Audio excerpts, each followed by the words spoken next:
The following program is presented by Pro Sound and Video.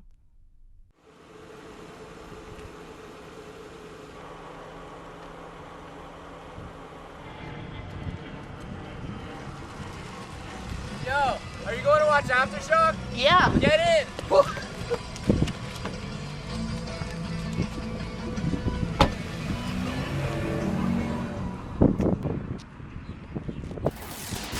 Coming up on this Cypress Bay edition of Broward Teen News, Nick tells us about a fashion show. we take a look at winning STN entries. And Josie tells us about a fashion designer. What's up, South Florida? My name is Tomas Kilikeo. And I'm Gabby Kernis, and Aftershock starts now.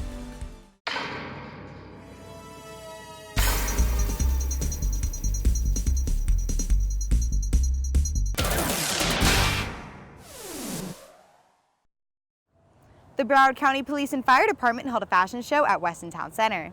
And Nick was there with all the coverage. Weston Town Center, a place for good eats and lots of fun in a safe environment. So why was the Broward Sheriff Department swarming it last Sunday? For the Patrol Stroll fashion show, of course. We are starting a fashion show to show you all the proper uniforms that police, fire, and all the vendors of the city of Weston should be wearing when they come to your door. But it wasn't all for fun and games. We wanted to host this event to show the city of Weston residents how to combat fraud. We have some cases where there's been people dressed up as FP&L or City of Sunrise Water Department people. They come to the door, they tell them, please come around the side of the house or the back of the house. They want to show them their meter. After that, somebody who is with the person goes in the house, steals the stuff while the owner is around the side of the house. We want you to be able to recognize the uniform and the proper ID that they are supposed to show you when they come to your home to make sure that it is the proper person that is at your residence. Although the event was to raise awareness for fraud, the proceeds raised for it went to another cause. This is a really important event in conjunction with the Special Olympics. And Deputy Pilato, who's our crime prevention officer, is an avid participant in the Special Olympics. Through Deputy Pilato and her contacts across the Broward Sheriff's Office and our providers, we got to provide our residents with useful and valuable information. So it's a very important service we provide. Those that honestly need our help, get our help, and it's a great way to celebrate them and what they do in the Special Olympics. From the bomb squad to the canine unit to Disney princesses, this event had a little bit for everyone in the family and taught an important lesson to the city of Weston. Nicholas Ramos, CBTV. And he's so cute. What's up, Cypress Bay? My name is Rhea Thomas, and on this St. Patrick's Day edition of Teen Cuisine, I'm going to be showing you how to make a rainbow pull-apart cake.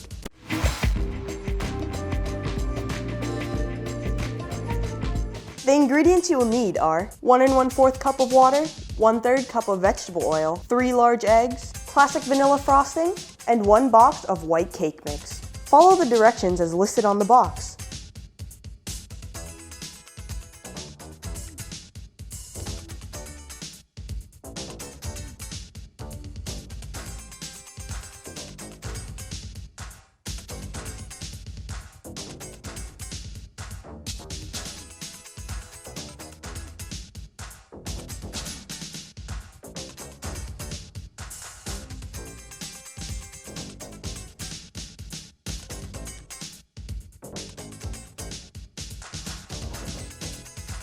Once the cupcakes are done, have the red, orange, yellow, green, blue, and purple frosting ready to decorate the cupcakes. Arrange the cupcakes in a rainbow shape.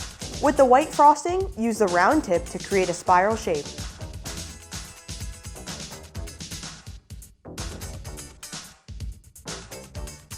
Using a star tip, pipe the frosting, creating a star shape.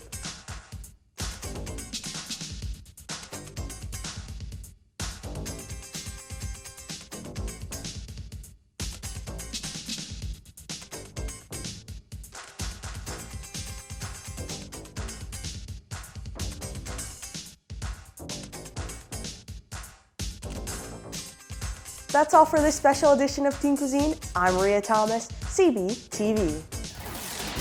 The South Florida Jeep Club recently held an event for autism awareness. Here's Ricky with more. The South Florida Jeep Club hosted their 5th annual Autism Awareness Fundraiser at Tats and Tacos, located on 32nd Street and 12th Avenue to raise money for Autism Speaks. I think it's very important for people to come to events like this where the community comes together to try to raise awareness for something that I hold dear to my heart because I have family who are autistic. So it's nice when people actually are giving back and trying to, make more light and more awareness to the people who are not too familiar with everything. As the fundraiser carried on and the prizes were given out, attendees became more aware about autism.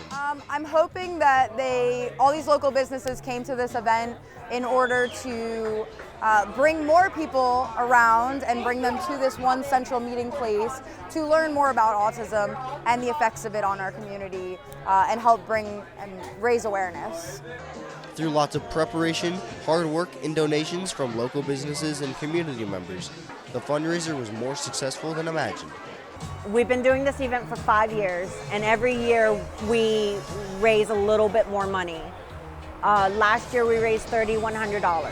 This year we were able to raise $5,703, which we're a very small club, so us being able to raise that much money in one night is so humbling to me and shows me that people do care. The South Florida Jeep Club hopes to further educate the community about autism awareness by hosting this event for years to come. Ricky Kidder, CBTV.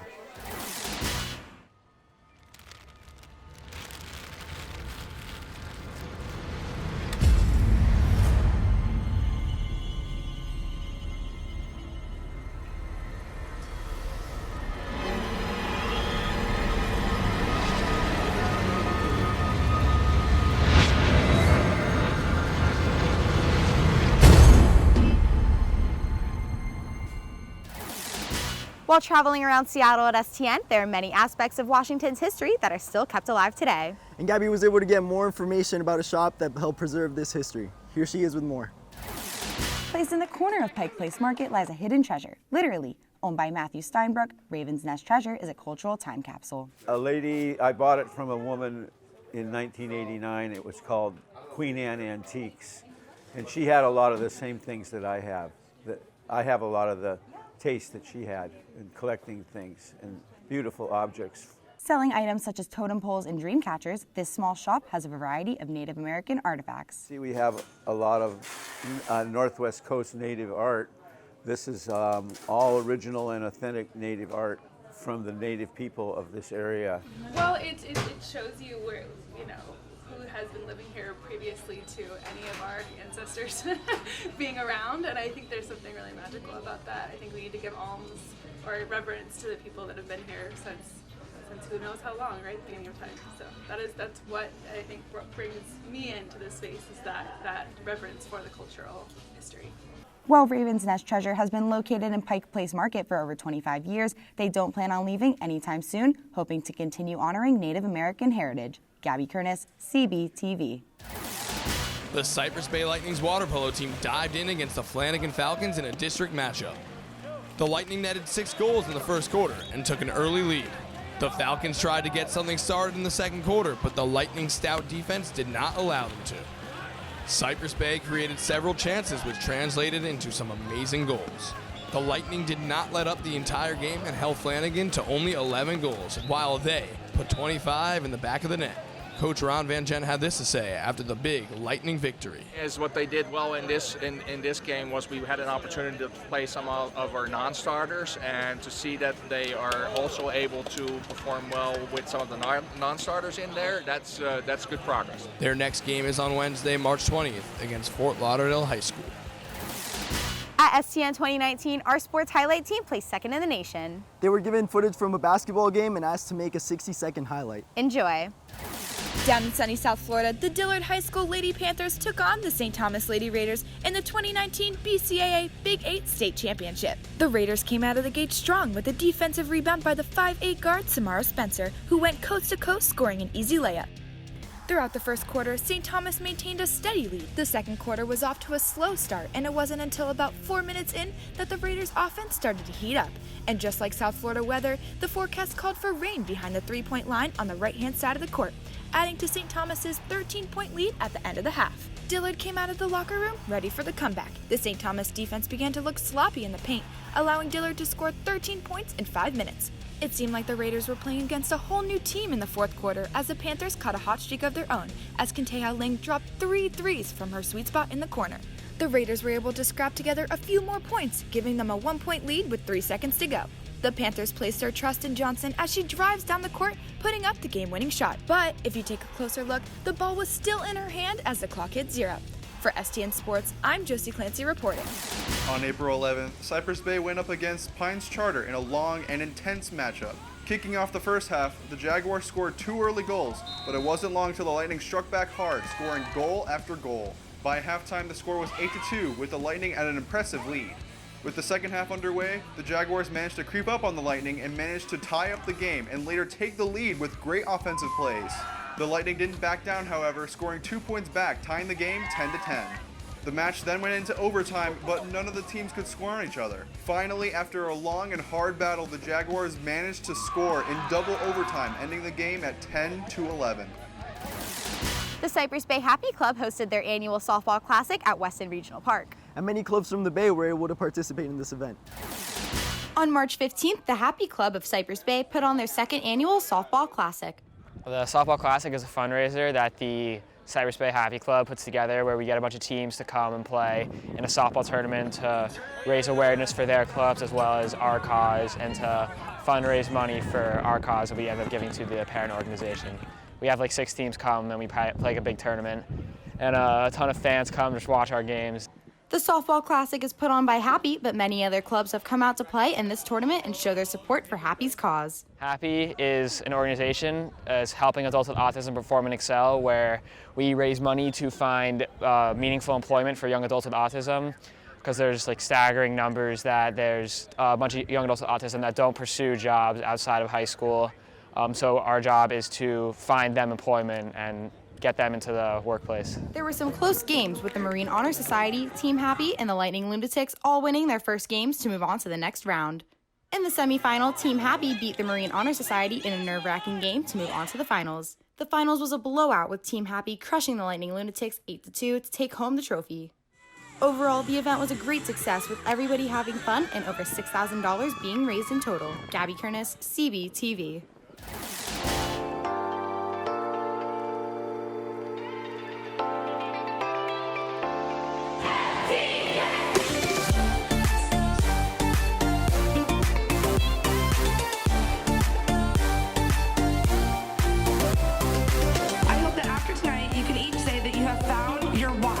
Movement. Although we can leave here and stand up and go home tonight, there are many children fighting to do the same. That's our why. That's one of the reasons why we have been standing for these 6 hours. And speaking of standing, it's about time we take a seat. 3, 2, 1.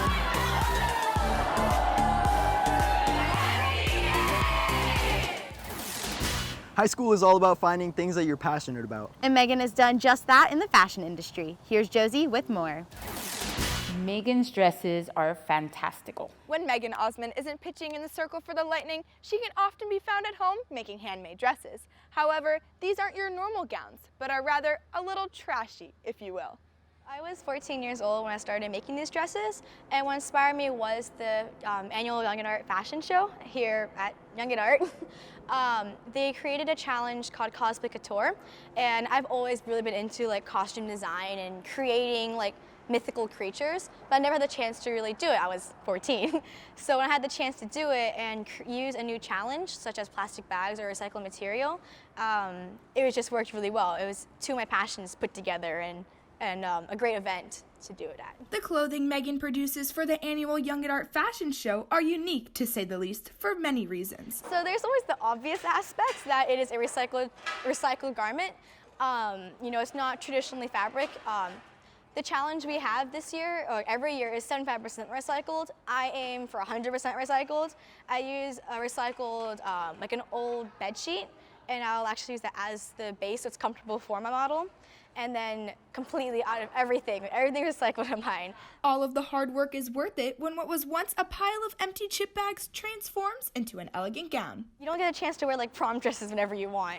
So when I have a chance to make like a ball gown that transforms, it's like my favorite thing to do. And then seeing it actually go on stage and work is so like satisfying. The dresses Maegan makes are very whimsical, but still very classy, very elegant, you know, but because they're all based on a theme, she takes this theme and she makes it as imaginative as possible, and that's absolutely gorgeous. And like her dresses, Maegan is truly one of a kind.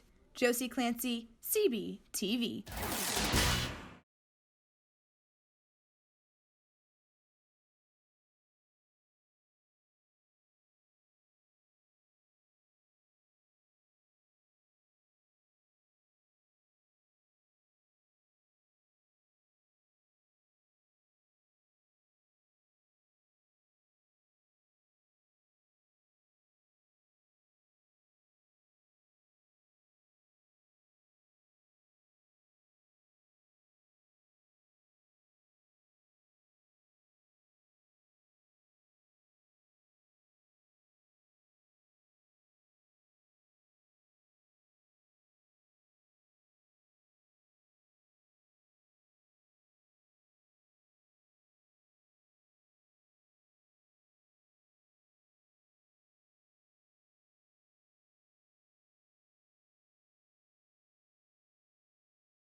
Salmon has been a widely used symbol for the Pacific Northwest tribe. And the Seattle Aquarium has been working to preserve its history. Here's Rhea with more.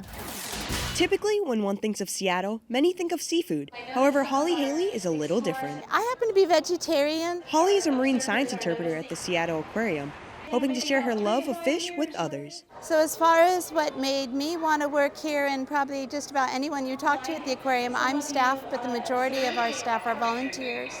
And it's because of our mission, and our mission is to inspire conservation of our marine environment. So we're an ocean planet, but we are having a big impact on the planet, and as humans we can be stewards, and we just need to remind everyone the importance of the health of the ocean and how we're connected and how we can continue to create a healthy habitat and ocean planet. These local species have been around for years, and Holly is one of many people who hope to preserve the Native American tribe's traditions. Here in the fall, when we have our largest salmon run, we were talking about salmon and the connection.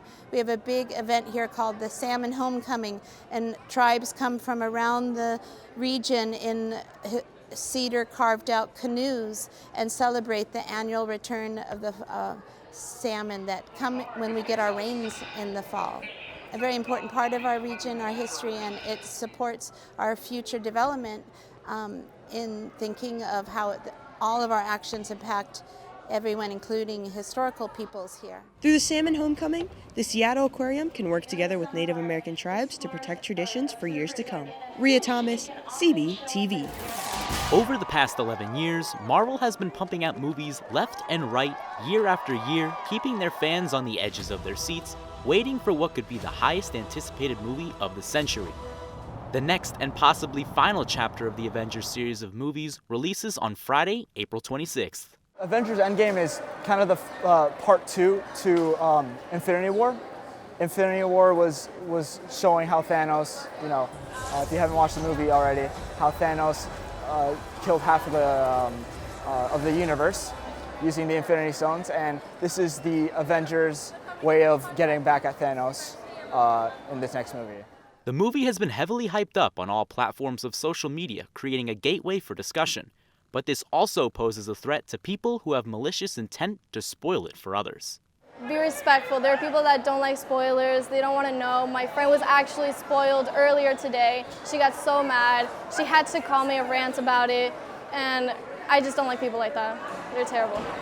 Student Mateo Sawerski, among many others, is taking a few precautionary measures leading up to the movie's release. I'm not going to be looking at Instagram. I might even delete the app itself. I'm not going to be going on YouTube. I'm not going to be going on anywhere, on any kind of social media except texting and things like that, and just watch out. The directors of the film, Joe and Anthony Russo, released a letter on social media with the hashtag #Don'tSpoilTheEndgame, urging people not to reveal the ending of the movie. Yeah, I saw it. I read the whole thing. It was hilarious. Thanos demands your silence. I find that hilarious, and I find it completely true. Like, don't be rude. Like, just don't spoil. With the finale of the Marvel Avengers series hitting theaters this weekend, this franchise has met its endgame. Dylan Buxtell, CBTV. Here's Neil with this week's Man on the Street. Hey Cypress Bay, I'm Neil Shulkin, and today I'm going around asking students what they're doing for St. Patrick's Day. What are you doing for St. Patrick's Day this year? What day of the week does it fall on? This Sunday. This Sunday, I'm going to church like the good Christian I am every Sunday. That's my routine. So, happy St. Patrick's Day, everybody. I'm going to a brunch with my friend. Just your friend or anyone else? Whole family? No, it's just me and her. Okay, that sounds fun. Does she celebrate St. Patrick's Day too? Wearing green. That's it, just wearing green? And also probably eating cabbage, because that's what my grandma does, makes cabbage. Since St. Patrick's Day is on Sunday, do you have any plans for that? Yeah, man, With your family? Of course. Love my mom, man. So you're just gonna wake up and then start? Yeah, dude. How else are you supposed to do it? Well, I don't celebrate St. Patrick's Day, so I wouldn't know. You don't got the hair, man. It's my dad's birthday, so that's what we're gonna do. I don't know, probably start some Irish songs, I don't know. Seems like you guys aren't doing much for St. Patrick's Day. I'm Neil Shulkin, CBTV.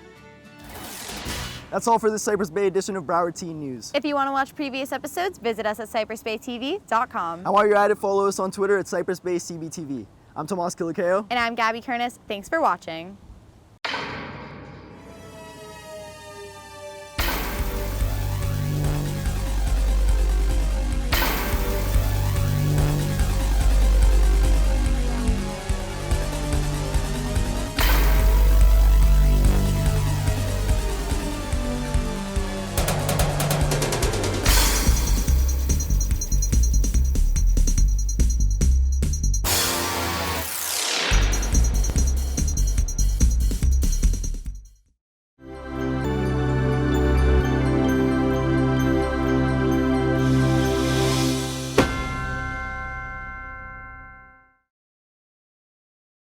Broward Teen News was brought to you by ProSound and Video.